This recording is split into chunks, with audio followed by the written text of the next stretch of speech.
Here's the scenario. It's pretty heavy. Are you ready? Are you ready? Okay. Ground zero happens 50 miles from where you are. That's right. You see the nuclear explosion, a la Terminator 2? You're 50 miles from ground zero and you're downwind. That's the scenario for this entire POU video. Rather stringent. I mean, I could have said you're 300 miles away upwind. Much more survivable. 500 miles away upwind. Way more survivable. But no, I'm putting you 50 miles near ground zero. Can you survive? Do you want to survive in the aftermath of this situation? Welcome to the bunker, once again, safe and sound in the great state, semi-great state of Wyoming. Will I survive? Probably. Probably. I don't know, maybe. But we're not talking about me. We're talking about the concept of having a nuke bomb shelter in general. And I'm going to get real with you guys. Okay, I don't even know if there's content like this anywhere in the world. You subscribe, you donate to me to keep the show going. The best days of TMP are still ahead. This is proof positive right here. If I didn't have paying donors, I wouldn't be making this video. They support me, thank you. Consider being a paying donor, link below. Patreon.com/Nutnfancy promo. So yeah, you see this nuke fireball. What are you going to do? Where are you going to go? And I'm going to, in the scenario, I'm just going to pretend that you're not doing errands. You're not at the park with your kids. You're not camping far away from your house. You're not at a remote job. I'm going to say you're at your house. There, I'll give you that. You're at your house. Will you survive? Can you survive? Do you want to survive? We are here to talk about the realities of preparing for that situation and the costs of doing that. Sometimes in life, I've done this, you've done it. We go down this road and it looks like a really good road. And we're excited about it. Very, very excited. I want to put my star shades on, by the way. Deal with it. And we never really, I don't know, maybe think it through properly until we're down the road quite some ways. And then we go, oh my goodness, I really never knew it would be like this. You ever done that in your life before? That's kind of what this video is about. As I discuss from my perspective, that's all it is. I'm not an expert on the subject by any means. The realities of preparing for that ground zero in this particular scenario, 50 miles away from your house, which is pretty darn close in my estimation. Let's just step back and say, is it possible to survive that situation? What would you say? Right. It is possible. Yes, it's possible. With a proper preparation, which, as I will list here, is extensive and expensive. Yeah, it's possible. Totally. You could do it. Before I go down the road, though, of talking about the downsides, and really that's what I'm going to concentrate on this bomb shelter POU video, of creating such a structure, shelter, container, whatever, living area. Do you want to do it? Do you want to live after a nuclear war? I'll circle back to that. We live in a really strange society right now. There are many, maybe the majority of our citizens are sheeple. If you want to score some weirdo points with family, friends, coworkers, non-friends, just people you meet on the street, good luck. Ask them this. Say, hey, Bob, you got children? Yeah, I do. I got 4 kids. I love them. They're great. Do you love your children? Yeah, of course I love my children. Where are you going with this? Well, I'm just wondering, do you have a nuke bomb shelter ready to go to protect your children? You just scored about 1,000 weirdo points in today's society. Because today's society, at least in the United States, and I think all Western nations, including Europe, They have their head firmly up their ass in terms of preparing for a nuke war. We didn't used to be this way in the United States. We used to have a very vibrant and active civil defense program in the 1960s. Now, granted, we were fairly close to World War II, very, very close to the Korean conflict. The Cuban Missile Crisis happened, and so it was on people's minds. The Cold War was at its height with Russia, but we had like common living areas that were stocked with food, water, other medical supplies. We had fallout shelters throughout cities everywhere. They were marked with a fallout sign, and people drilled in going to those fallout shelters. They practiced them in schools. There were practice sessions for possible nuke attacks. Whatever happened to all that? I mean, are nuclear weapons, warheads, still in existence? Yes. Are we at a higher likelihood of them being used than we were in the 60s? Now, this is a hotly contested debate, but I would say, yeah, I think we are. I think our point of perhaps having nuke war is much closer than we were in the Cuban Missile Crisis. Granted, I don't remember that time, but I have researched it somewhat. So the threat is still there. You know, what, Russia has like 6,000 warheads. We have like 5,000 warheads. Don't quote me on that. And we have other countries that also have nuclear capabilities, with more proliferating as I make this video. So the threat did not go away. It's just that they stopped talking about it.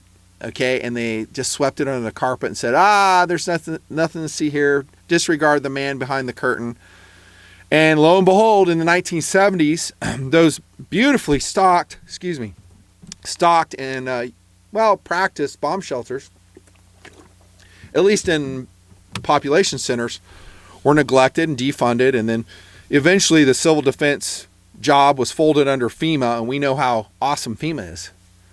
So they completely neglected them, and I think probably by 1990 they were all non-maintained. Most were shut down. And so if you were to ask somebody in your town, if you're in a normal-sized town, let's say Kansas City, and you said, "Hey, do we have any bomb shelters around here?" No one would know what you're talking about. That's how far removed we are from the idea of perhaps surviving nuclear fallout, nuclear blast. We didn't used to be this way as a country. Now, am I advocating that we should return to those days? I would say my answer wouldn't be like, oh yeah, totally, but I think we should have some sort of civil defense spending, that we should revamp the bomb shelters. We should have a way to protect our civilians. Now, all the elitists, they have bomb shelters, fully stocked, NBC ready to go, man. So they probably will survive. You and I, depending on where we are, perhaps not. Now, why do I spend time talking about this? Because I'm setting the stage of where we are now and how far removed people are from thinking about the possibility of nuke war. And we didn't used to be this unprepared. And there were people, by the way, in the 50s and the 60s in normal neighborhoods that had bomb shelters in their backyard. You'll see people in the comments that will say, yeah, my dad had it, my granddad had it. I remember going there. We used to drill down there. We used to have food, bunks, whatever. I don't know if it was common because I was too young back then, but it was a thing. I mean, you wouldn't say, oh my gosh, this guy's got a bomb shelter. He's some whack job survivalist. That didn't, as far as I know, it wasn't like that. I was like, oh, well, I want to get to that level. I just don't have the money, the time, the resources to have a bomb shelter. But good on George that he has a bomb shelter for his family. Back to the question, after taking that detour, do we want to survive in a post-apocalyptic society? You need to think about this. Because let's say you have everything. You have the perfect nuke bomb shelter. It's plenty of protection against all threats, radiation, blast wave. You got food, water, sanitation, entertainment, everything you could possibly want. What happens when you come out of the bunker And when do you come out of the bunker? What are you going to see? Are you ready, mentally ready for what you will see? You've seen a lot of movies on the subject. We've seen a lot of interpretations of what it could be like. I don't know if any of them are accurate, but they are, I don't know, in some ways insightful. I don't have an answer for you because everyone is different. But coming topside to a world that resembles more Mars than it does Earth, to put it lightly, will be a shock. And there's another shock we're going to talk about here in bomb shelter living. I'll get to it here eventually. Think about it. That is something that a lot of people just don't think about it. And now when I said, hey, we go down roads and we're like, yeah, I'm gonna have gas masks, I'm gonna have a ton of guns, ton of ammunition, I'm gonna have my first aid supplies, and I'm gonna have food, shelter, blah, blah, and you stack it all up. And let's say in a perfect world, you have funding to do all this, and it takes, I would just say, hundreds of thousands of dollars over a lifetime to get to that level.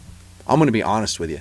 A lot of money to do it like to high level. I mean, you could cheap it, but it's still going to take thousands and thousands of dollars. Let's say you do that. Are you ready to go topside? What if when you go topside, you see 500 people who are suffering from radiation burns, starving, begging for help, begging to come into your shelter, begging for anything. And these poor people had nothing. They were not prepared. Are you ready for that? Dude, it's heavy.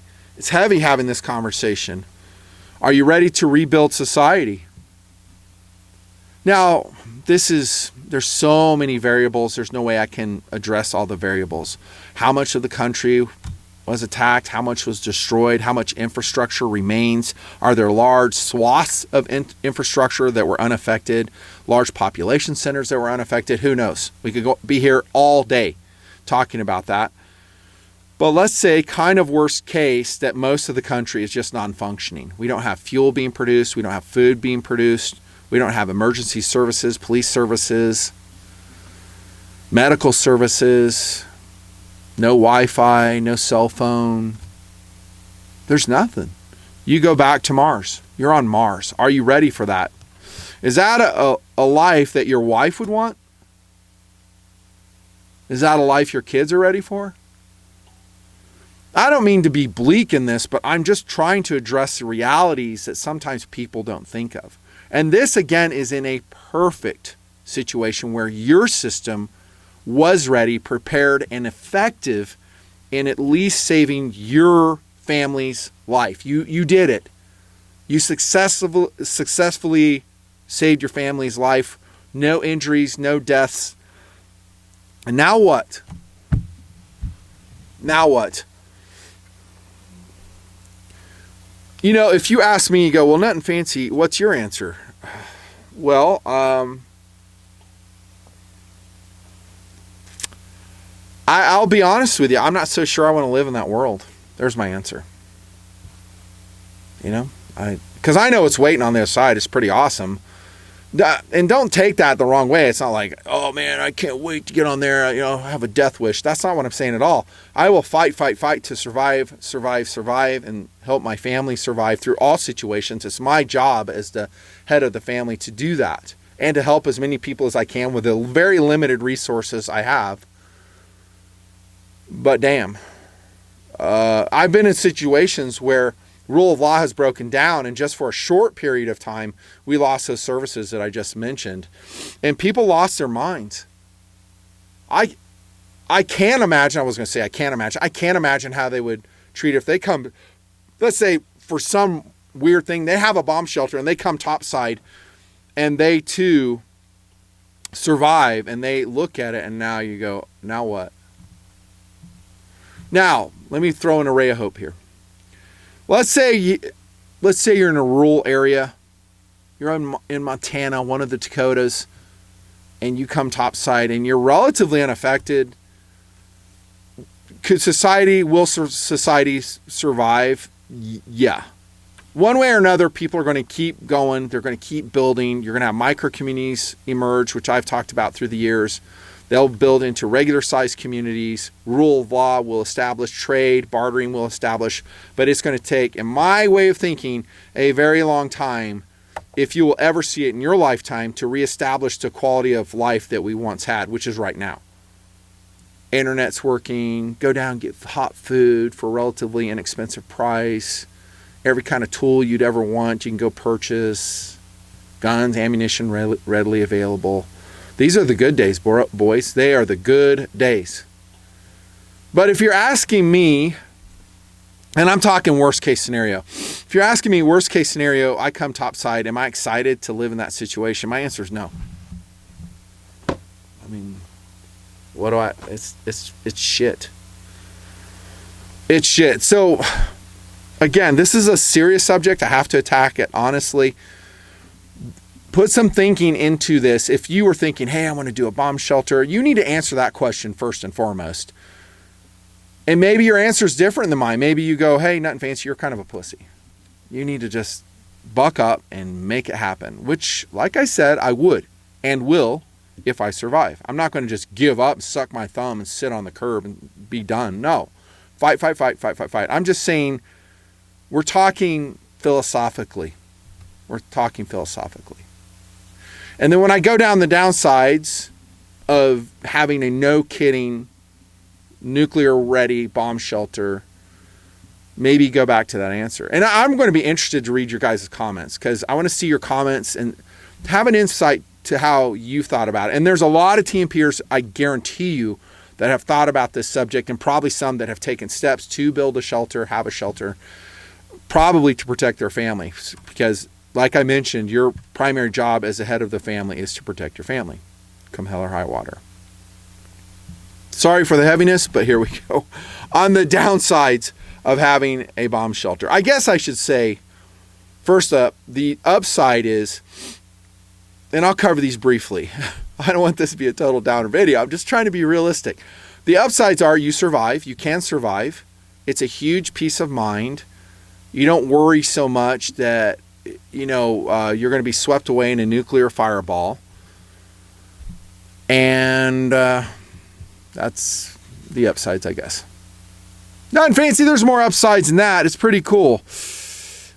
It is. But again, go back to the big question. I'll just call that the big question. Downsides, number one, if you're going to have, I guess we need to determine how, for 50 miles away, how awesome does our bomb shelter have to be? There's a lot of things you can do to minimize costs. If you have more time than money, you can use that to your advantage to do most of the work yourself. You could design from scratch a bomb shelter, and probably over time, probably a matter of years, not months, unless you're retired, healthy, and have enough money and the wherewithal and the mechanical skill to do it, eventually build it and it'll be okay. For my way of thinking, I'm not going to go top of the line bomb shelter, like one of these Gucci bomb shelters where you're glamping in an amazing structure. We're not going to go huddled in in some dirt hole with a porta potty and some MREs. We're going to go mid-level. So let's just say mid-level is big enough for your family. But in that bomb shelter, we don't want to be like this. We don't want to be bumping into each other. We want living space. So I think every individual in your family should have their own room.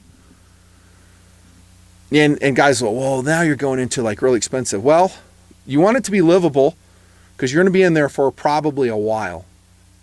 Okay, and I'm going to get to that again too. I hope I'll circle back if I can remember to. We want it to be, I would say, more on the large size rather than the small size. And let's say you have a wife, husband, 3 children, and a dog. That's a pretty average scenario, and that's what we're going to plan for.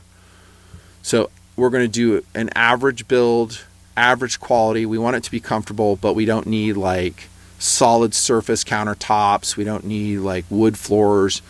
We can do concrete with throw carpets, perhaps. The first thing I would say is a downside is you're going to have a place to put this bomb shelter. I would say land of some sort. Now, we could go back to the 50s. I did say, and as I understood it, dude, a lot of people did have bomb shelters in the back of their yards. But we live in a different era now. for you getting an excavator back there, digging a big old hole, you're going to have questions. You're going to have city ordinances come into play. You're going to have code enforcement perhaps sign off on it. There might be a situation where like, no, you're not digging that. You can't dig it. You might have electrical lines, water lines, sewage lines running right where you want to put your bomb shelter. Now you could say you're digging a pool. That might go over, but then when they don't ever see a pool happen and they just see dirt over it and then like a ventilation shaft with a sign above that ventilation shaft that says get the fuck out of here, they may go, oh, that's a bomb shelter. Maybe. You need land, a place to put it. And here's another interesting thing, perhaps a downside. So your bomb shelter is not going to travel with you. And we live in a modern society, right? We do. In our modern society, we have to go to work. Some of us travel. Some of us are truck drivers, are on the road a lot. What happens if you're far, far away from your bomb shelter and this thing cooks off? It's not going to be any good, bro. It might be good for your children and your wife that may be at the property. But the thing, in my way of thinking, is using this shelter is time critical. That you have to be able to use it and get into it quickly, especially if you're within 50 miles of the blast. We're talking like you need to get in there now. That means it has to be close to your property. It cannot be far removed. If you think you're going to have one up in the mountains and those mountains are a 4.5 hour SUV ride away, maybe it's not a bomb shelter. It's a getaway shelter. But bomb shelter, maybe not. That's just my way of thinking. Think of an air raid. So you're on Wake Island. You know, it's like the air raid siren goes off. Do you have all day long to finish your chow at the chow hall? No, you get into the sandbagged areas immediately. It's kind of like that. So you're going to have, in my way of thinking, your house and your bomb shelter would have to be pretty much right there for you guys to skedaddle and get in there like that. Tell me I'm wrong. Because if you fool around, you're nuked, bro. You're nuked. You're dust. Now, we could play around with the distance and say, well, where I live, there are no nuke targets, tactical, strategic targets next to me, and you would have a point there. I will give you credit for that. I would have more time for my particular location. Maybe you're out in a remote area of, again, the Dakotas, Alaska, maybe somewhere else. Wyoming.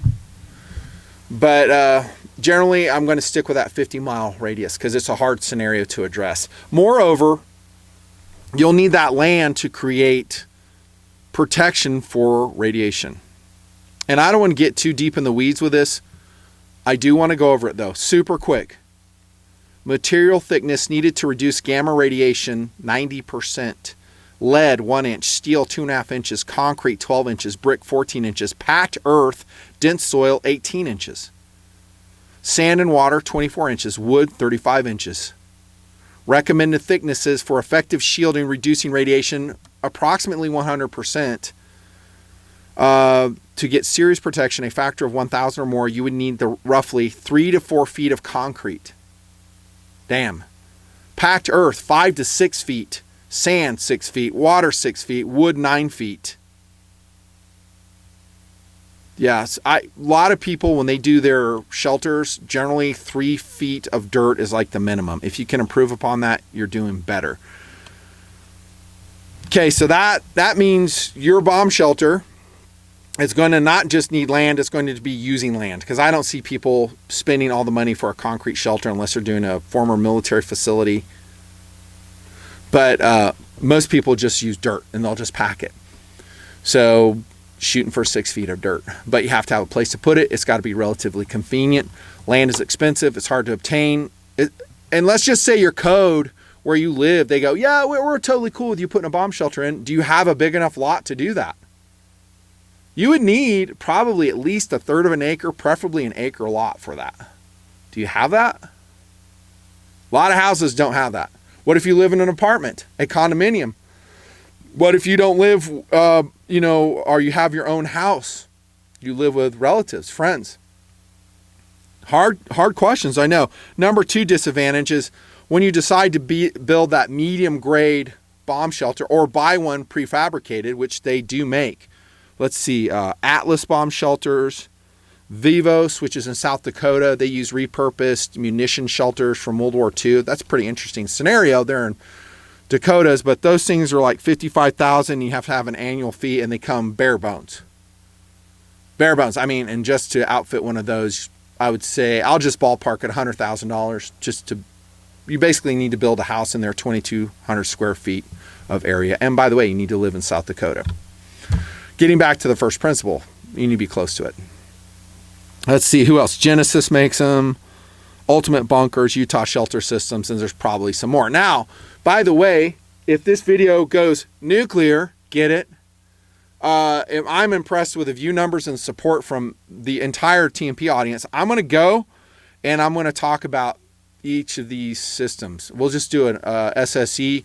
I'll narrate. I'll say, this is what I love about this system. This is what I hate about it. And I'll just tell you my thoughts on it. But we'll see. We have to get big numbers, and more importantly, long-term paying donors for me to go to a part 2 on this video. We'll see. It's really up to you. But second part of this is cost. A bomb shelter, by the way, is, and then we're talking mid-level, remember? Mid-level, not crap, not, Gucci. It has a lot of hidden costs, more than you would think. So whatever cost you come up with, you sit down with pen and paper, you do your research online, and let's just say that you come up with a price of, we'll say $50,000. I would say you should at least double that amount. That's what it's really going to cost. And that's not counting your time. So if you have a job, you have to take time off from work. Maybe you have a lucrative job. You're going to be losing money from that job. It's going to be even more. And there's a lot to it. There's a lot to it. Let's go over that real quick. So we talked about how much material you need. But think about this. So we're doing a mid-level, but these are the requirements that you will need for a relatively comfortable, long-term, nuclear-capable bomb shelter. Bunks, beds, storage. At least, I would say, for the period anticipated, I would say probably at least 2 months of storage of food, water. Sanitation, toilet. What are you going to do for going potty? How are you going to handle that? You're going to put in a septic tank?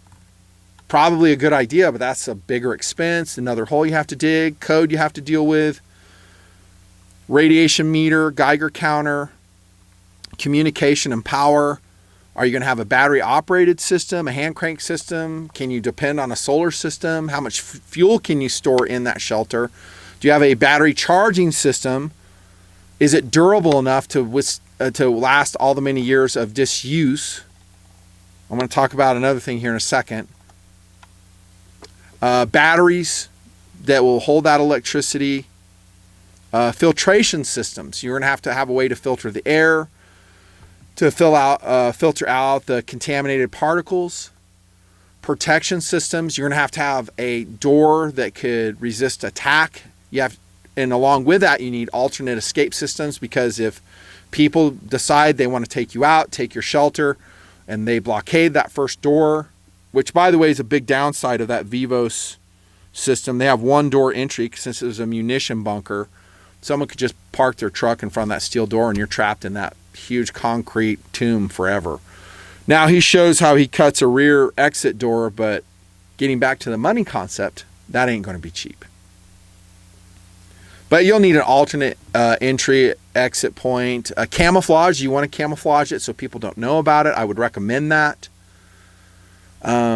Electronics, you'll need some radios. So if and when radios ever come back and they are functioning after EMP, you have that. Weapons, ammunition, medical, clothing, entertainment, television. Basically everything you have in your house to a smaller scale you have to duplicate and put in your bomb shelter.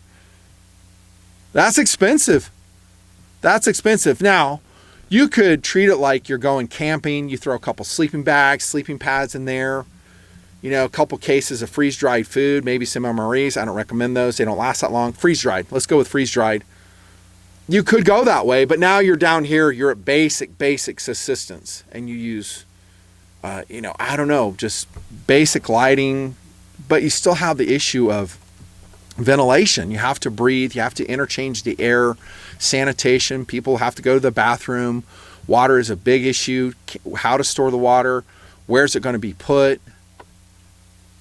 These all will lead to high costs.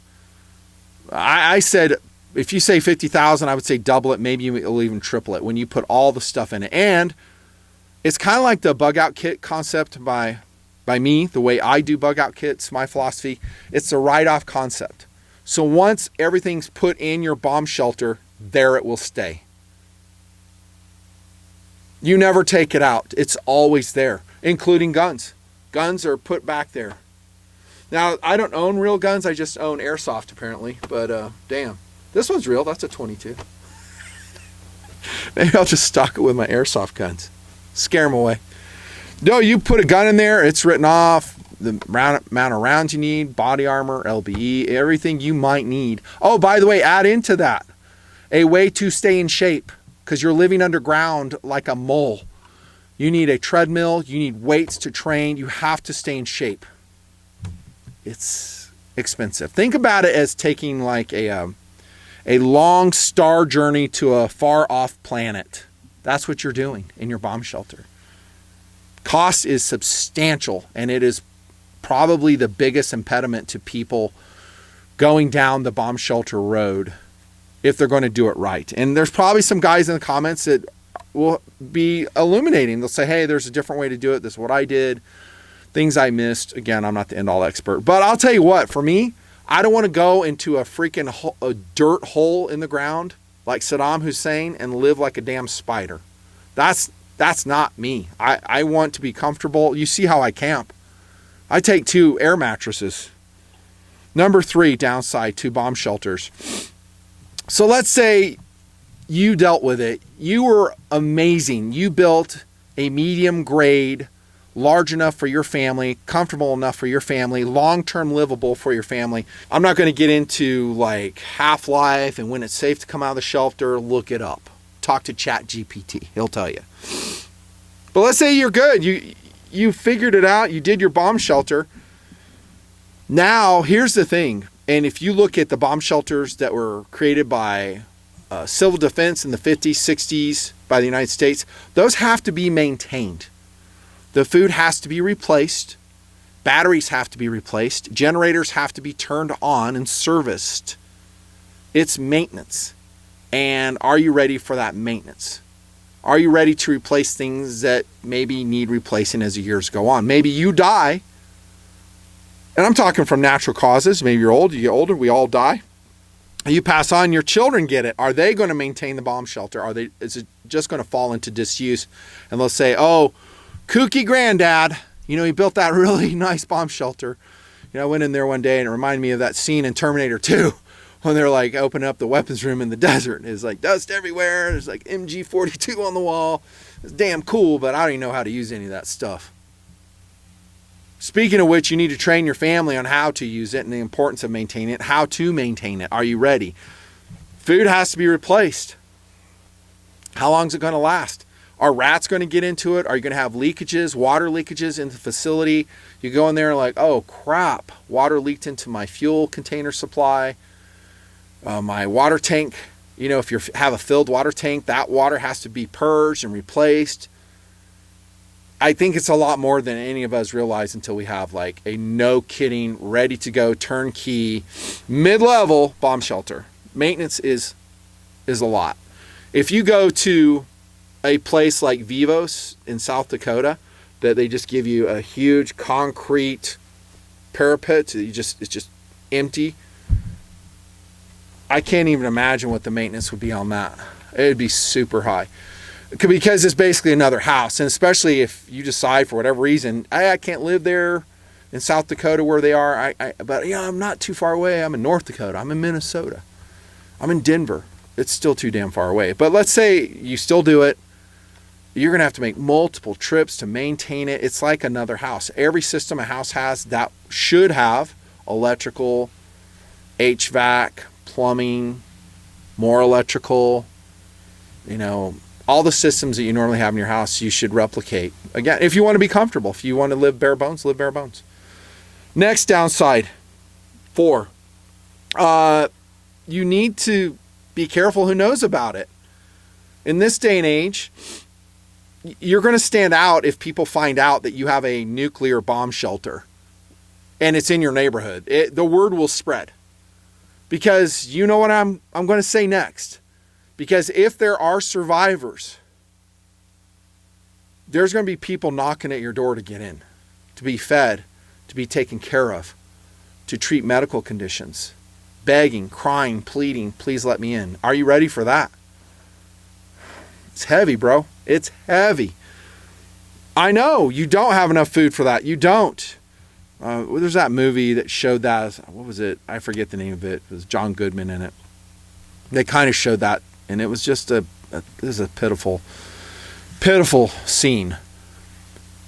You got to make sure people don't know about it to the best extent you can, because if you don't, you're going to have perhaps people looting it when you're not around, because guess what? They'll know you have an MG42 in it or like. At the very least, you'll have a couple guns, ammunition, medical supplies, food. They probably know this. You're going to have to figure out a way to secure it and yet make it readily accessible to you in the event of emergency. But you basically want to conceal it from everybody. That gets back to the first part I was talking about in land. So ideally, I would say you have like 10 acres, maybe more, somewhere, and then you finish your job. Now we're getting into the realm of where this could actually work. You finish your job, you go to your retirement location, you have a house there, and you decide, well, a lot of downsides, I'm still going to go with a bomb shelter. You build it, and your bomb shelter is right here. Your main living house is right here, and you're there pretty much most of the time because you're retired or you retired early. Let's say you made multi-millions of dollars. You don't really need to work. That would work. But even then, we want to keep it quiet. We want to keep it camouflaged. We don't advertise it to anybody when we dig it. You might even go cuckoo and just dig at night when no one's around, no one to look, and just do your work at night. You be nocturnal. It may sound ridiculous, but trust me, you want to keep it quiet. You don't want anyone to know about it because it's just more burden on you. It's more liability on you. Next one. And this is a good one, and I've touched on it in certain ways in the aftermath of a nuclear holocaust. But this one, number 5, my number 5 downside, and by the way, these are in no particular order, is livability. Again, let's say you do everything right. You figure out how to build a relatively comfortable, mid-range, not Gucci, not dirt, bomb shelter for your family. Are you guys ready to live there? Well, let's just stick with 2 months. Are you ready to live there with no light? I'm not saying you have electrical light, let's say, but you don't have any windows. Are you ready to live like that for month after month? There's no Wi-Fi. There's no connection with the outside world. We'll just say, worst case, EMP just nuked everything. There's no radios broadcasting. You can't pick anything up on your shortwave radio. It's silent. It's something. Astronauts who have traveled in space, even though they have fellow crew members, have mental issues. If you end up doing this and going down this road, I highly recommend that you and your family spend like 3-day stints in your shelter so they can get used to what it's going to be like. Take the phones away. No one talks. They can read books. They can watch the DVD collection if you have it. But are you ready for that? Am I ready for that? I don't know if I've lived to that extent, that hardcore, but I would not like it. Could I survive it? Yes. I mean, there's POWs that have survived way worse, like living in a tiny cubicle and they've walked out and they were sane, but they kept themselves very busy mentally. Some designed houses in great detail in their mind and they memorized everything and other exercises mentally to keep themselves going, but it's a lot. We live in a very cush right now, snapshot in time, modern society. All that will change in the event of a nuclear conflict. Everything's going to cease. It's going to change. Probably irreparably, which is why we need to talk things out and not go to violence. Let's talk things out. And by the way, I'm purposely avoiding any political discussions in this video because I don't want to get into that. It's not germane to the subject. It's just, hey, for whatever reason, the nuclear conflict happens, we have to deal with it. You need to be mentally prepared and practiced up to live in a bomb shelter.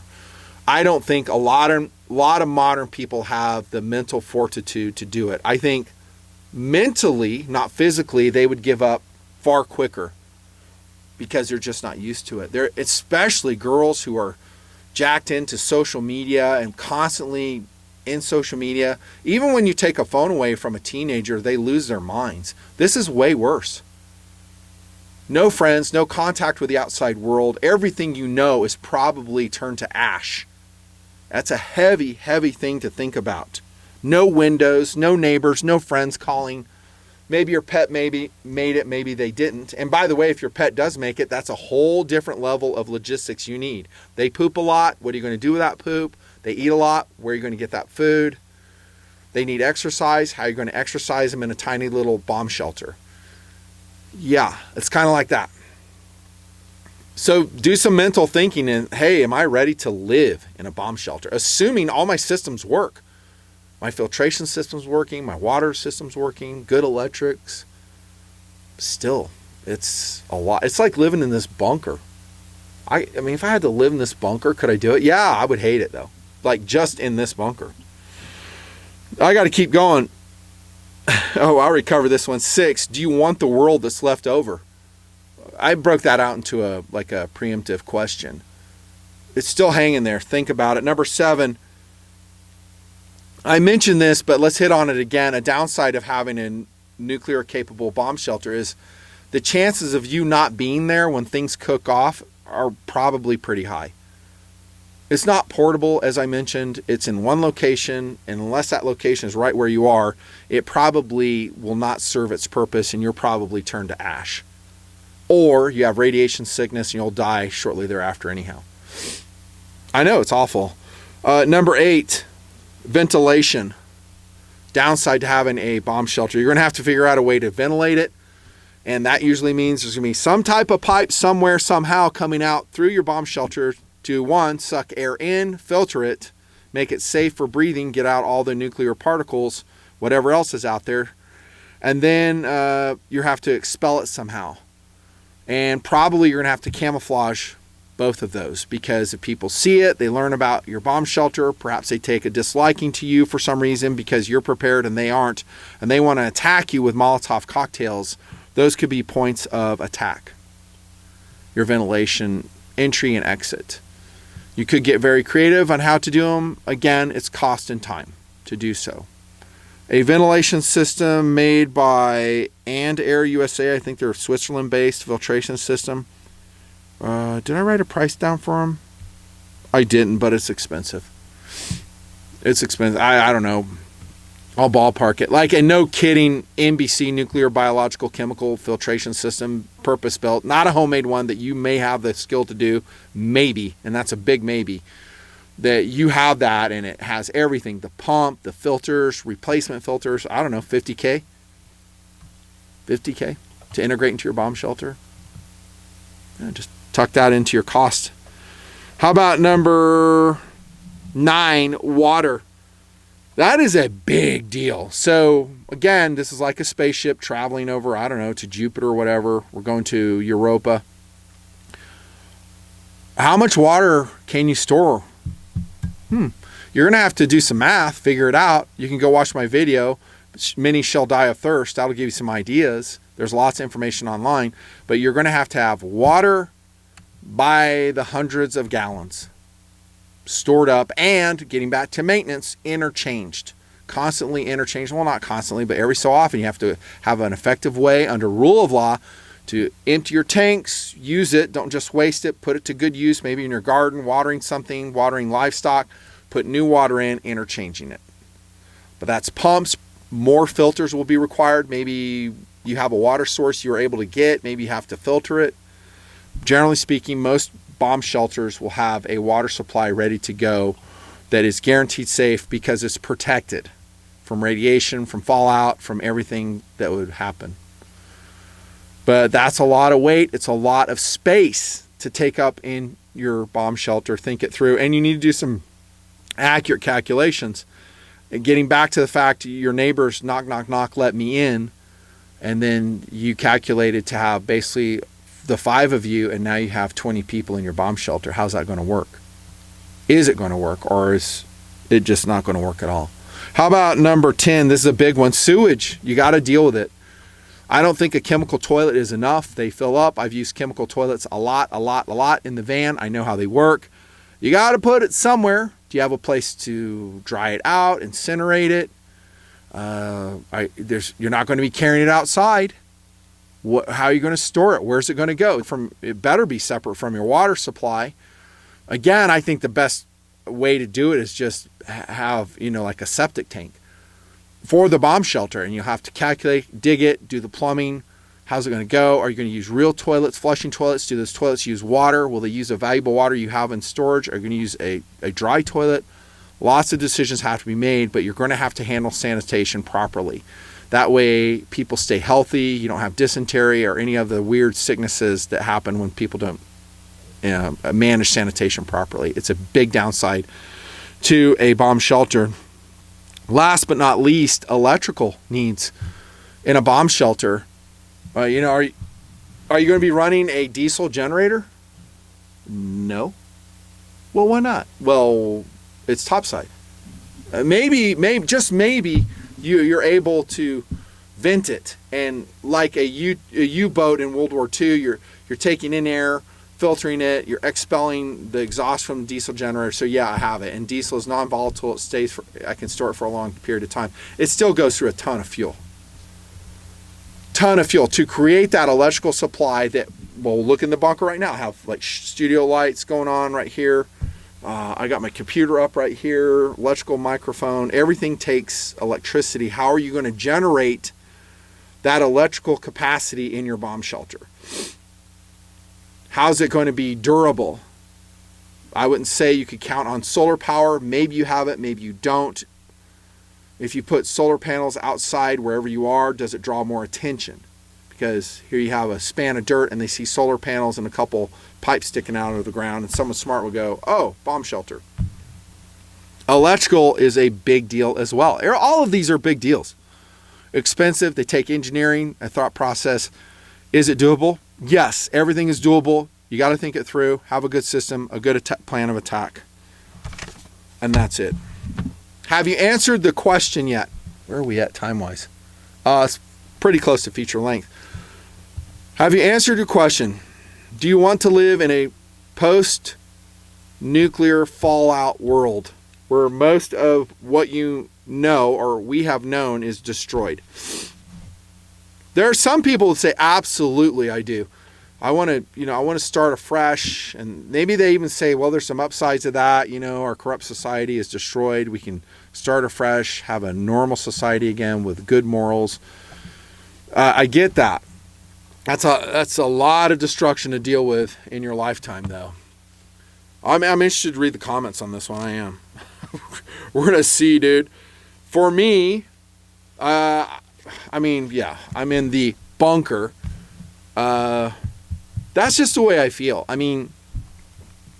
I don't know if that's I wake up every morning and I wake up to basically Nagasaki, Hiroshima. That's a lot, and those poor people dealt with that, and there was so much suffering many years after those bombs were dropped. Many years, people dying of radiation sickness, suffering. You're going to see that in your lifetime. It's a lot.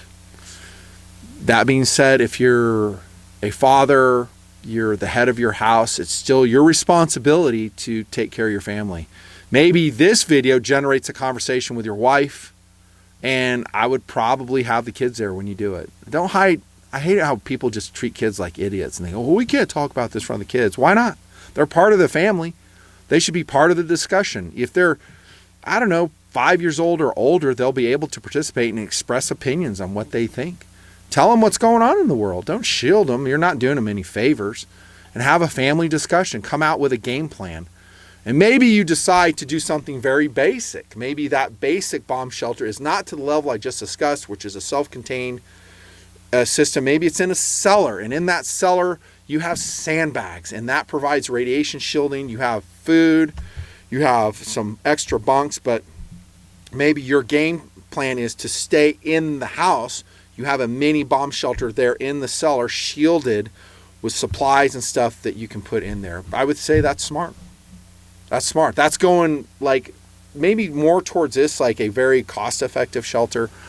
But I don't think going that route would be ultra expensive, but I don't know how comfortable and realistic it would be either for month after month living when your house as a whole gets just blasted with radiation fallout and gets radiated and all that other stuff. But it is an option, and you can have the upside of having just a retreat shelter for tornadoes, natural disasters, perhaps. There you go. And we're done, boys. Heavy lifting here in the bunker. Bomb shelter philosophy of use video, Nutnfancy project, brought to you by paying donors. Thank you so much. I'm really interested to see what you guys say, what you think about this. Again, if this video goes nuclear, I might go do some screen shopping exercises with you on bomb shelters. I don't have the money, the wherewithal to go buy one, do a bomb shelter. I don't know. Not going to do that. Even if I had it, I wouldn't show the world. I was like, hey, this is my bomb shelter. This is where it's at. It'd violate the principle of, hey, hide. Don't let people know about it. And if, no confirmation on this, if I do currently have a bomb shelter, I would never tell you guys or the world. It's super secret. Thanks again. Make sure you subscribe. Subscribe to my Rumble feed. Subscribe, if you want to Tactical Doodle. He has a Patreon, TD. Tactical Doodle at Patreon. Thanks so much. See you next video. So much more to come. And by the way, don't be a downer. I don't want this to be a heavy video. Get out and live life. I've modeled that the entire time in the Nutnfancy project because you just never know when things go south. See you next time.